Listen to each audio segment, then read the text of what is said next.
And we are live. Back at Conversations. We're back again. It's myself with Dapo Laokpa. Dapo, how you feeling today? I'm good. Yeah, we're recording Um, this on Thursday evening. How's your week been? it's been good. Been keeping busy. Right now, I'm actually rendering some 3D stuff. So if you hear any hum in the background, that's my laptop gasping for air. No worries. It's Back at Conversations. Let's get right into it.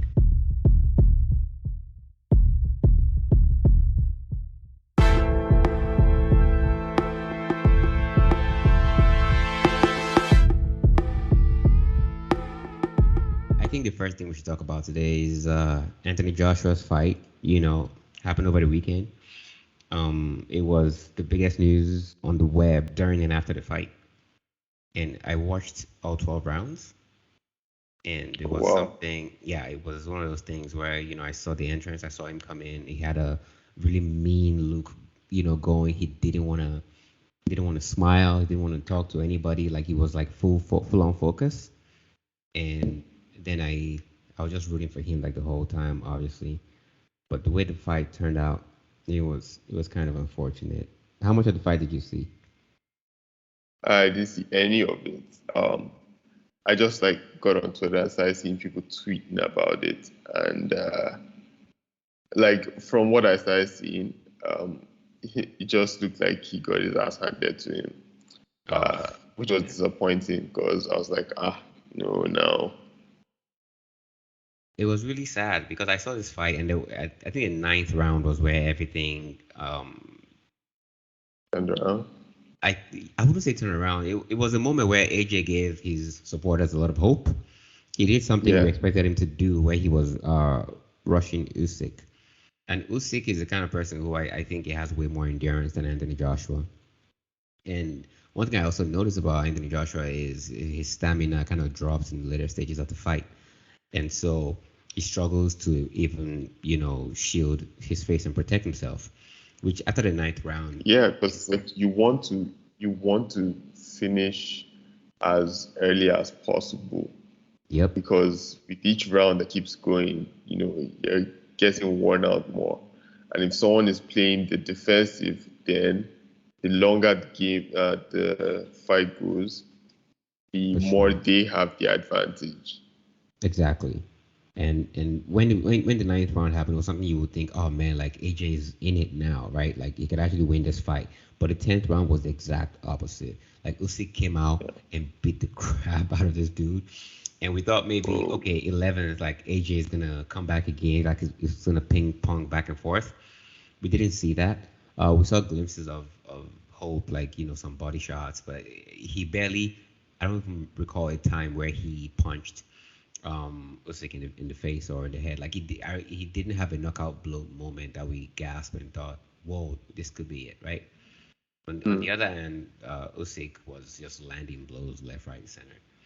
And and the sad thing about this fight is weight ended. I think AJ is a bit of a sore loser.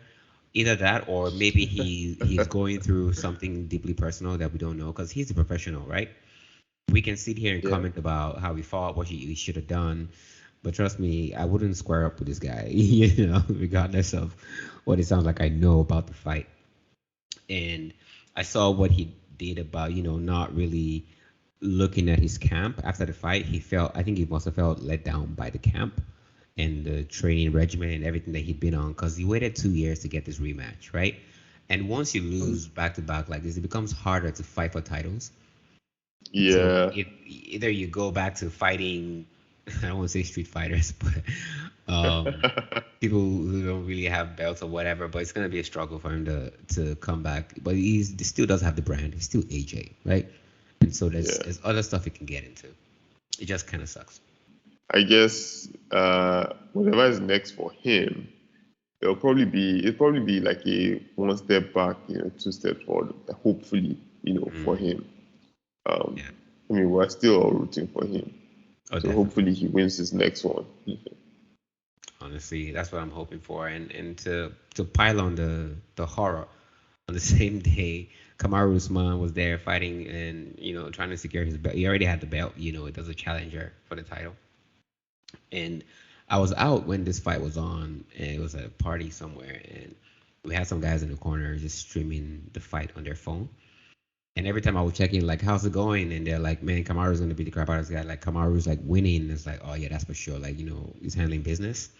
And the next thing I look back and turn to these guys, I'm like asking them, and I see their hands on their heads. Bro,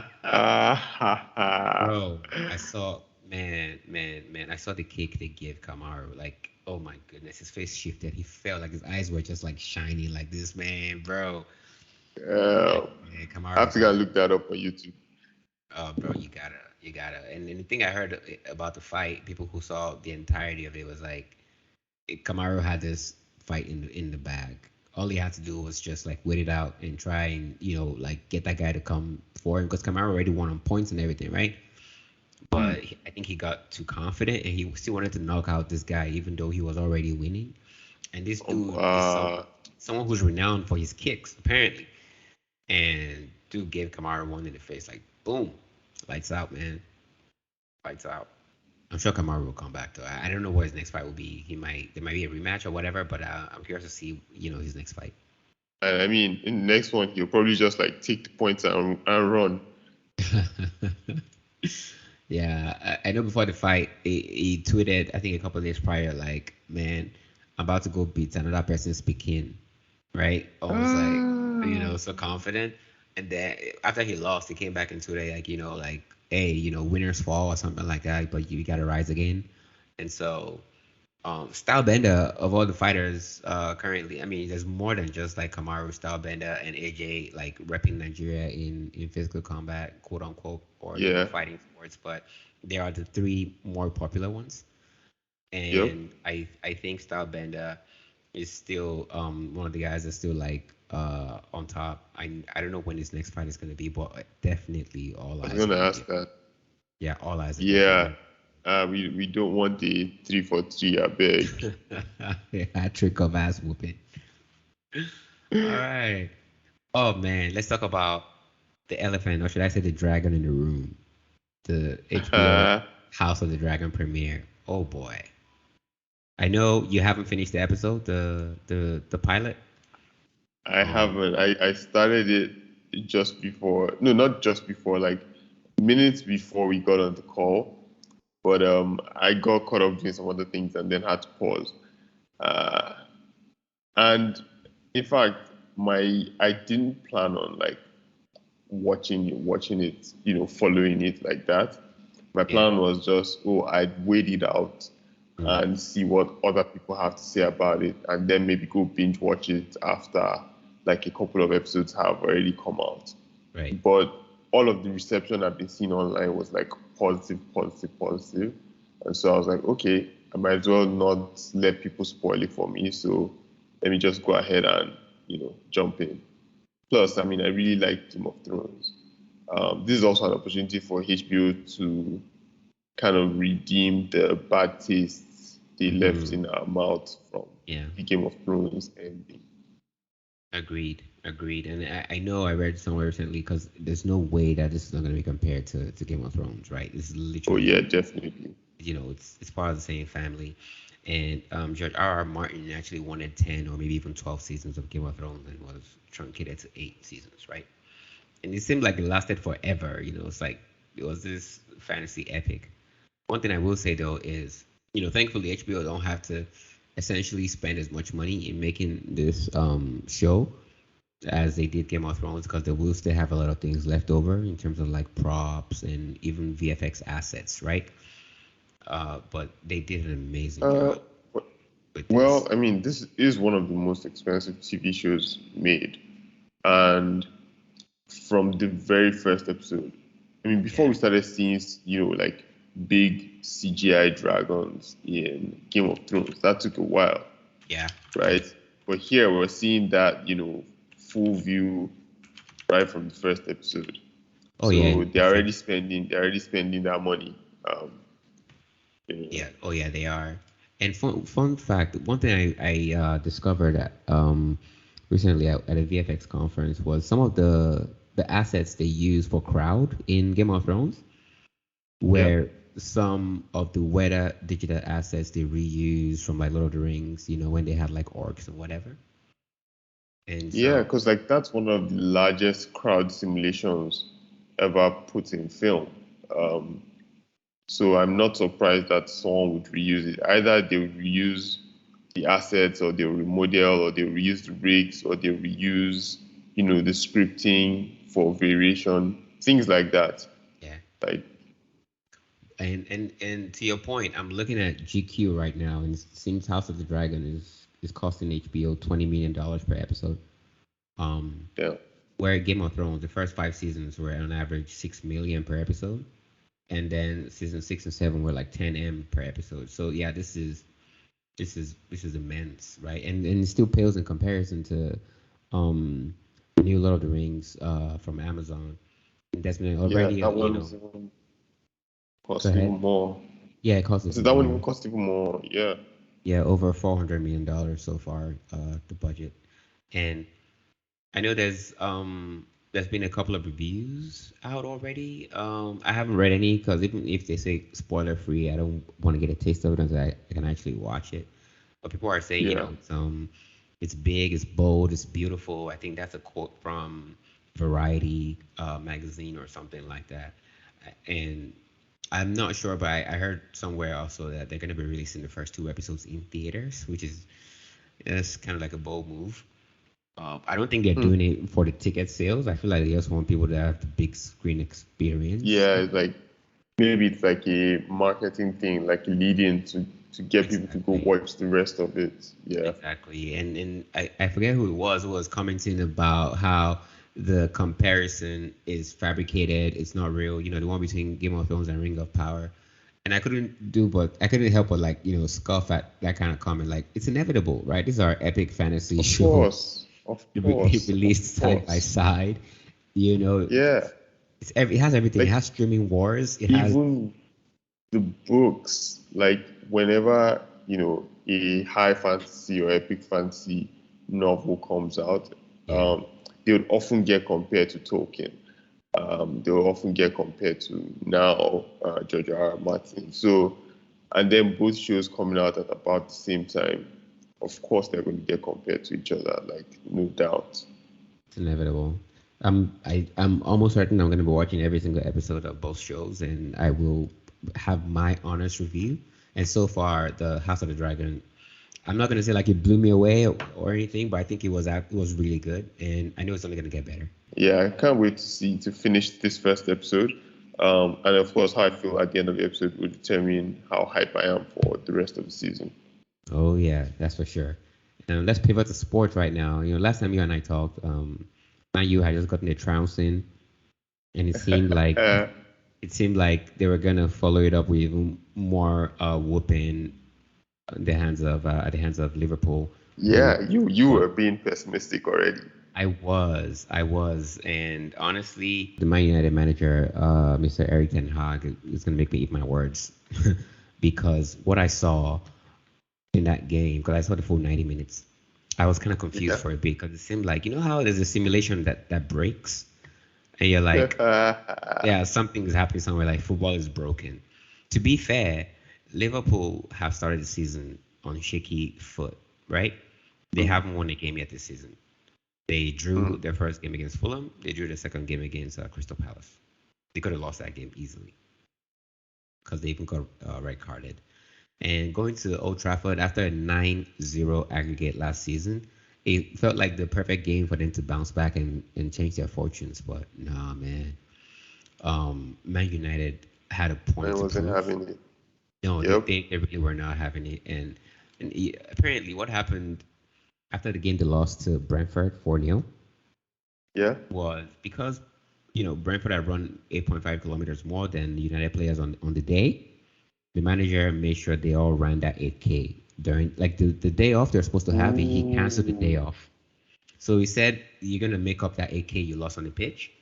And more reports came out that apparently even the coach joined in the 8K because it's like he's got to take some responsibility too. And that's when I knew this Boy. guy's something Hmm. else. Because this Okay. is a dude in his 50s, right? He's not a kid. And Yeah. so him That's the running next with level. all these athletes who pretty much have the perfect diet, the perfect workout routine. For them, 8.5K might not be a lot, but for him, who probably doesn't, I don't know his fitness levels, right? But that kind of shows me his commitment level and how invested he is in taking responsibility and ownership for these players Yeah, like and the that. show. That's how good leadership is. It's like Really. you putting yourself in the shoes of those people you're asking to do the thing that you want them to do. Oh yeah. It's interesting to hear that, like, that loss or that string of losses really shook them up, and the way they played in that game, it was almost like you were watching a different team because they could have easily gone to four. Yep, United have done way better. And watching familiar faces like Bruno putting a shift in, even though he had moments that were really shaky in the game, but he really came through. I think Liverpool players also might be low on confidence, which is why I'm really keen on their next game in the league against Bournemouth because I feel like they need to win more than anything. I think they're 17th in the league now after 3 games. It's like unheard of. So Liverpool, they need a W and they need it fast. Um, Watching their defense, like someone like Virgil van Dijk, who is afraid of dribbling stats. I honestly think that's what it is. Like that's why he doesn't dive into tackles because he doesn't want to be that guy who loses tackles when the stats show. Oh, But then there's also stats oh, that show that he doesn't really tackle like the rest of the team does. And so we're just staring at Jadon Sancho, who took his goal beautifully, by the way. That's composure of like 99. He took his time. Imagine having 2 seconds on the ball in the 6 yard box before shooting. That's yep. and the transfer season is not over yet for United. So let's see who else they bring in to strengthen the squad. Yeah. Do you know who they're playing next? I don't know, but we can look it up. I'm Um, actually checking my I trying usually to. just get alerts for that on my phone. Oh, Um, okay. They play Southampton on Saturday. So leaving Man United, let's talk about MI's new album. You've been listening to yep, it, right? yep. Yeah, I have. I've had it on heavy rotation since it dropped. That's dope. I've Um, only listened twice, so tell me about it. Tell me about it. so I mean, it's great. First, right? He he has a reputation to live up to for creating great bodies of work. Um, I think his last main body of work was not as commercially popular, but it was something that I really liked. That was, I think, the Young Denzel thing. So this one is called The Guy. It has, and it's one of those things where, like, a lot of Nigerian pop stars are not very autobiographical in their work. Yeah. Like they will just sing about, what's happening, or they will just like sing about vibes, stuff that will make people, feel good, which is not knocking on that. But sometimes, um, people like fans want to connect with the artist. And of course, I mean, when you're a big star like he is and has been around for however many years, um, people want to like connect with you, and people can't connect with you in person. However, the funny thing is when he dropped this album, he now did like he did a club tour, he did Twitter Spaces, he did podcasts, and all that. And Yeah. each time he talks about himself and connects like the stuff that's going on in his life with the records he's made, it's just a lot more endearing. In That's fact, for many pop stars, when the more you hear about their personal life, you're like, you know what, keep that to yourself because it's usually like chaotic in a bad way, you know. mm. But he comes through on this album. He talks about, he has a couple of lovey-dovey tracks on this one. In fact, I think this might be the album with the most lovey tracks on it Yeah. because I think there's like three of them. He's got, your regular braggadocio rap song on the hit. That's his favorite record. That one comes with no hook. He just straight raps from beginning to end. And then he's got my favorite track is called Oil, featuring Benson. Yeah. And that track, like if you look at the lyrics of it and even the tone, it looks like something that would fit very well in like the book of Psalms from the Bible. Mm-hmm. Yeah, so it's a really great album. Um, People will keep talking about it for a minute. I hope to see videos and whatnot, and probably even live performances. Um, yeah, Yeah, so like I said, I listened twice, and I feel like the more I listen, the more connected I'll be to the record the way you are, because you put it on rotation, like you said. But one of my favorite things about hip hop is when I listen to a record and the opening track just grabs my attention, it just keeps me going for the entirety of the album for the most part. And the titular track itself, the guy, is so yeah, hard hitting. You know, the way it starts, yeah. it's almost like, yeah, welcome, and this is setting the stage for what's to come, right? And I really enjoyed that. And then the soft life with Vino, who we both went to school with, who like making waves on the record, right?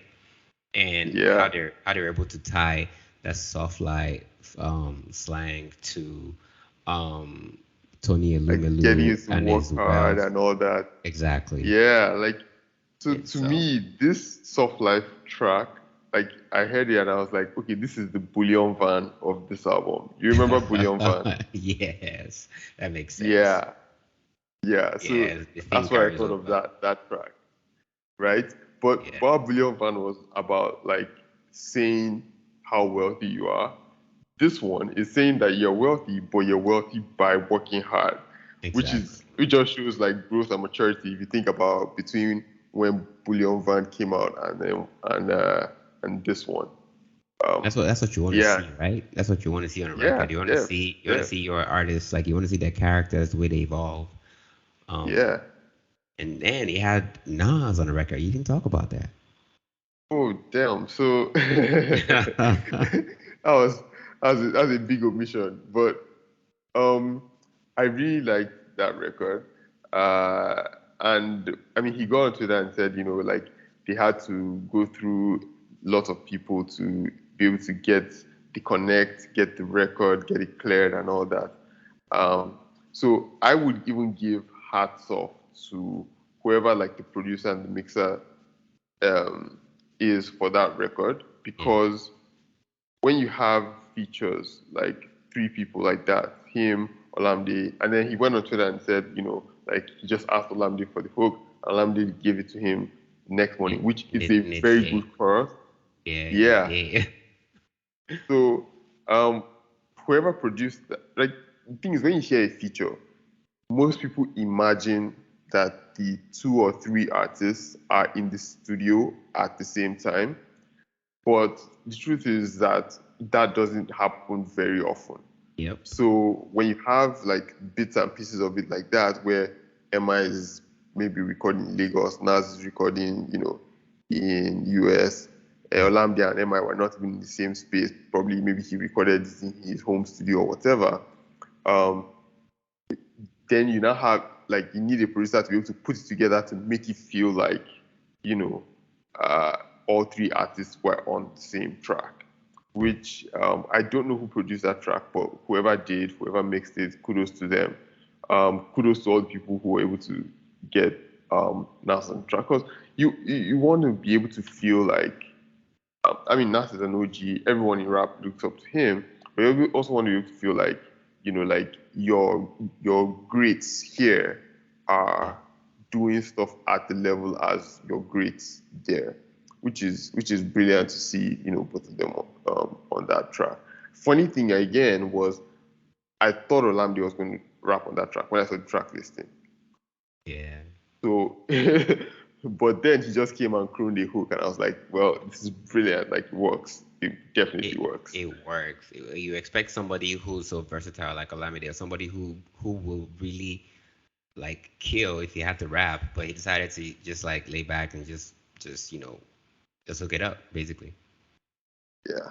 It's a good body of work. I'm glad we spent this long talking about Mi. He's come a long way. He's always been there, and he's a very special character in the Nigerian music scene too, or even African at large, because there's a constant pivot to more mainstream music, like Afro beats, for example, by many artists Yeah. It's, who would rather rap. But this dude is like, nah, man, this is what I know how to do best. It's not about selling your soul; it's about telling your story. And well, I think we've gone on this for a while, but I think it needs mentioning. He's one of the few people who's been able to do it well to the point where like people like it. So people have always had this hesitation towards rap, and they've always tried to like set rap and your regular Afro pop like facing opposite directions. Um, and then both times, it now seems like people who rap have to now go in the Afropop direction because that seems to be the thing that's blowing up. But he's been able to do it in such a way where it doesn't even sound like he was facing the opposite direction to begin with. He was just in this lane where he could make, rap songs, rap records, and they'd be good, and they'd also be like widely accepted and widely enjoyed, which Agreed. is like something that has been very difficult for many rap artists in Nigeria to crack. So kudos to Agreed. him for the Oh record. yeah. Oh yeah. Hats off, M.I Abaga. And the last topic we're going to be talking about today is, the student loan forgiveness that happened in the U.S. Um, I think you wanted to talk about this, but I think is it 10 grand they're writing off for people who already have student loans? Yeah, so America is a very funny, it's a funny country. So yes, so they've said 10 grand. I wouldn't even call it forgiveness. I'll call it debt relief because for some people, their loans have entered six figures, right? Yep. That is the amount they're supposed to repay because they're adding interest on those loans and those interests are compounding. So what they said was 10 grand if you make, and you qualify if you currently make, I think 125K Yeah, 6 figures. USD and above. Um, So it sounds fair, right? I think it is fair. But the thing is, there's a lot of moving pieces. The first thing is that the cost of tertiary education in the US has gone up significantly. And a lot of that cost has gone into things that are not directly tied to, education. So people have been complaining that this thing it's like it's even ballooning faster than inflation of any other thing, right? And people are beginning to see less and less value in a 4-year college education because someone can just do a 6-month online course and then build a six-figure business or career from that, Yep. So people are beginning to ask the tertiary institutions like what value are you really adding for the amount of money that you people are demanding besides the status of, oh, I have a bachelor's degree. So there's that. So I think that one needs to be tackled. Now the other part that people who maybe they work their butts off to be able to pay off their student loans and in doing so worked their way out of um, earning less than that 125K will feel um, like they might feel a bit slighted, right? Might feel like, well, I mean, yes, I paid off my student loans. Yes, I earn more than 125K. But if you dash me 10K right now, I wouldn't mind. She get. Fair. So yeah, that's how someone like that might feel. So there are people who feel like the thing is unfair. I think there are some of these European countries where even tertiary education is subsidized or even free. And I think America is one of the countries that is wealthy enough to provide um, affordable tertiary education without these back-breaking loans. So they need to just figure something out, both from the school, the tuition the schools charge, Yeah. to how the interest rates are calculated. Because like the whole thing is just the banks are the ones. Mind you, that money is not like it's going to disappear into thin air. Is that the government is going to take from its money and give it back to the institutions or the banks.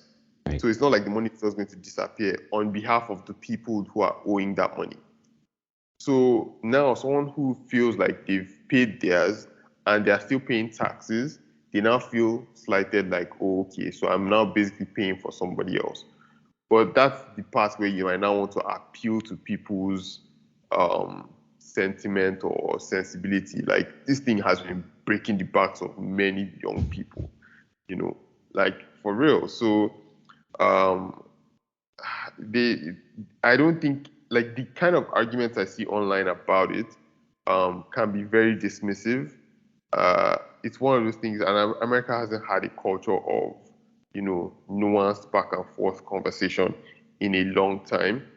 But from the outside, looking at what's going on, it's like, yeah, this thing is fair, and you can also see how some other people might feel kind of slighted, but there has to be some sort of middle ground. I think it's a good development. And then some people are also worried about slippery slope, like, oh, okay, well, if you forgive this one, will you start forgiving mortgages? Will you start forgiving, credit card debt? Like, where's the end line? But I think that people like pushing it too far. They should deal with this one first. If those ones come up, then you can now start another argument about that one. You'll be fine. I agree entirely with all the things you said, and I kind of find it interesting. People have to make six figures to qualify for some kind of forgiveness or something, because there's a lot of people who are owing a lot of money and can't even make six figures, right? And the fact that this is, or it could be considered. No. So it is that you make less than six figures to qualify. Oh, you have to make 125K or less, right? Yeah, you have to make less than 125K to qualify for the 10K debt forgiveness. Yeah, so people making 100 grand, they still get loan forgiveness, right, for the 10 grand? Yeah. Yeah, so okay. I mean, fair. So it's 125 and below. Yeah, that kind of checks out, but there's a lot of chatter about how it's obviously a politically motivated move because midterm elections are coming up soon, right? Oh, definitely. And this is estimated to cost like the U.S. government about 300 billion to pay those people we talked about earlier. You touched on, whether it's the banks or the institutions. And that said, like the collective money that is owed is about 1.6 trillion right now, which is just ridiculous. Wow. I don't know if that's a word, but I think it fits the current situation. And I'm just curious as to what they have in store, like what's next, because this is a taste, right? Before the elections come on, like, hey, this is what we can do. Vote for us in the midterms. We're gonna maybe take another 15 grand off, if or whatever. That's the slippery slope some people are worried about. The thing exactly. is, like, the two sides in U.S. politics right now is like if one side comes up with a policy, then the other side, it almost seems like the default position of the other side. I guess one side they are typically called the opposition, but it's like the default position is for them to oppose that policy, as opposed to looking at the policy on its own merit. It's like, oh, okay, it came from someone from the other party, so therefore we must not like it, as a matter of principle, which is just a very flawed way of looking at things. It is flawed, but it's popular amongst the diehard supporters of each party, right? And it's sad. I think it's a very sad. People have tied their identities to it. Yeah, exactly. It's not a clear, concise way of thinking. It's a slippery slope for just borderline hate, right? Because when you cannot see the merit of what someone is doing just because you're conditioned to believe, bad, good. There's no gray area, right? You don't. Yeah, it doesn't even make room for conversation, and a lot of resolution comes from conversation. Yep. All right, so Mr. Joe Biden and his headaches might be a good place to wrap this episode. I'm glad we got a chance to talk about it. All the way from AJ Boxing, Anthony Joshua, wishing him all the best. Kamaru Usman, we're hoping he comes back and starts kicking butt again. House of the Dragon episode 2 is gonna drop this weekend, so you better hurry up and catch up, right? Yeah. I'm gonna see what Man United do in the league this weekend, and I'm gonna put that M.I album on rotate. All right, my man. This has been a fun one. Yep. As always, you know where to find us. Everywhere you get your podcast, listening to Backyard Conversations, and keep those 5-star review comments. We love it. Backyard Conversations. We out. Bye.